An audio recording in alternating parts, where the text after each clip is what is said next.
Hello viewers, welcome back to my channel. In this video we are going to discuss about the pterygium, or we can say Serpent's eye disease. If we talk about the definition of pterygium, it is basically a fibrovascular overgrowth of the subconjunctival tissue which is triangular in the shape and encroaching on the cornea in the medial and lateral palpebral fissure. And pterygium word has been derived from two Greek words.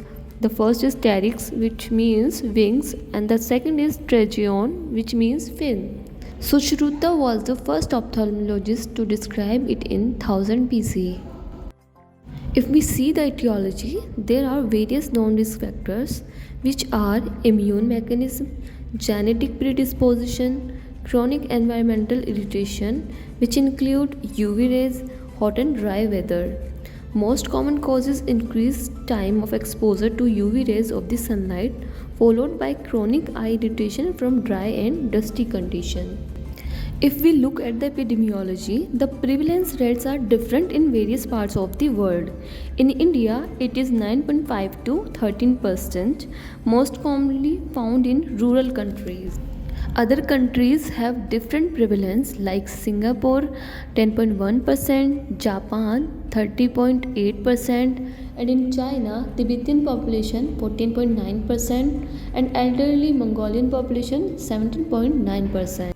Pathophysiology of pterygium.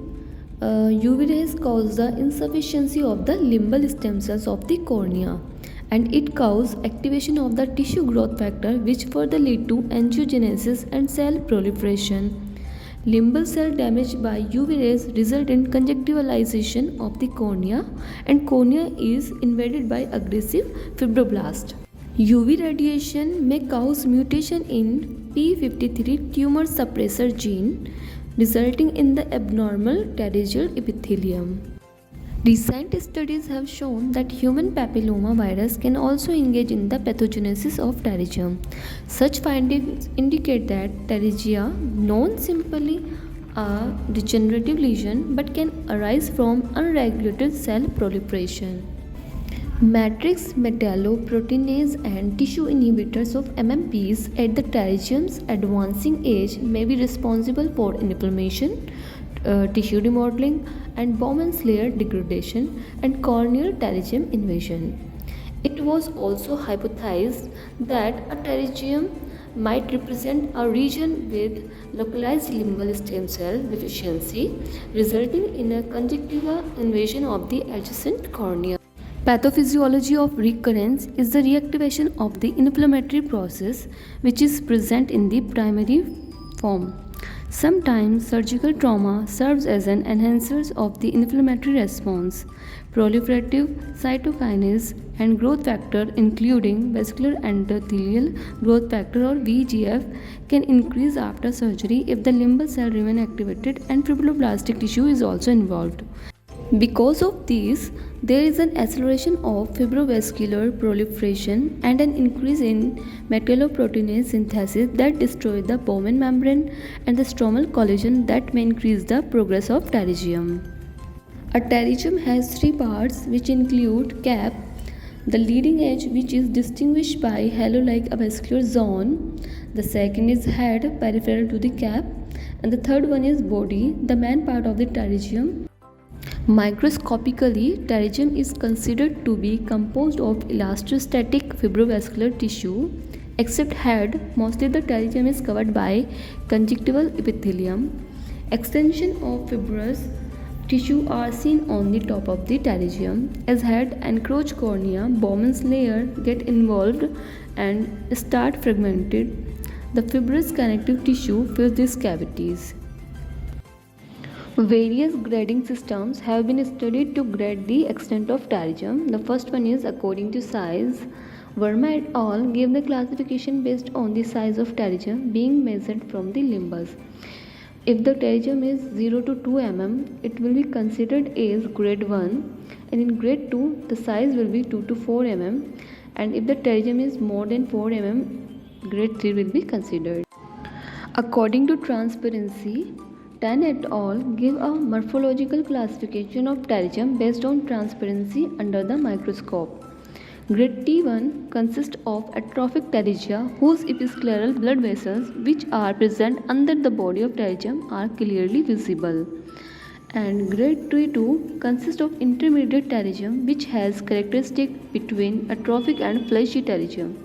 And in grade T3 consists of fleshy pterygia with episcleral vessels completely obscured. And the last, according to coverage or location, Sejal Maheshwari gave the stage grading as follows. And the grade 1 pterygium between limbus and the pupillary margin, and in grade 2 pterygium extend up to pupillary margin, and the grade 3 when the pterygium cross the pupillary margin. If we look at the types of pterygium may be classified into two types. The first one is progressive pterygium, which is thick, fleshy, vascular, progressively encroaching center of the cornea. And the second one is atrophic, which is thin, attenuated, poor vascularity and stationary. Patient often present with the symptoms of irritation in the eye, lacrimation, which is watering, foreign body sensation, diminution of vision and cosmetic blemish. In sign, triangular fold of nasal side and Stoker line, which is the iron deposition, and rarely we can see double pterygium, which is present on temporal and nasal both the side. A pterygium could be differentiated from pseudopterygium, which is a fold of bulbar conjunctiva which is attached to the cornea. It is an inflammatory reaction where adhesions are formed between bulbar conjunctiva and cornea. A probe test can be performed where probe can be passed beneath the tissue in pseudopterygium but not in the pterygium. It can appear in any quadrant of the eye and it's non-progressive.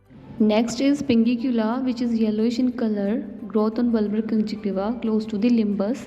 It is deposit of fat, protein or calcium. Commonly it is found nasally. Patient is usually asymptomatic but may present with mild redness and foreign body sensation when inflamed. Next one is nodular episcleritis. An area of inflammation in episcleral tissue is seen which is elevated. Only vascular congestion may present in simple episcleritis. If phenylephrine 2.5% is instilled, there will be blanching of the superficial scleral vascular network. It is painful unlike pterygium. Next differential diagnosis is conjunctival carcinoma, which is rare and gelatinous mass. The next one is marginal keratitis. It is an inflammatory disease of the peripheral cornea. Stromal infiltrate with the breakdown of epithelium and ulceration is seen. Treatment of pterygium usually not necessary unless vision is affected, but in case of itching and discomfort, you can prescribe eye drops, eye ointment, and to protect from UV exposure, we can prescribe sunglasses, cap, hat. It will also slow down the progression of pterygium. The last one is surgery. I will discuss surgery in the next video. Till then, bye bye. And do not forget to like, subscribe, comment and share. Thank you for watching.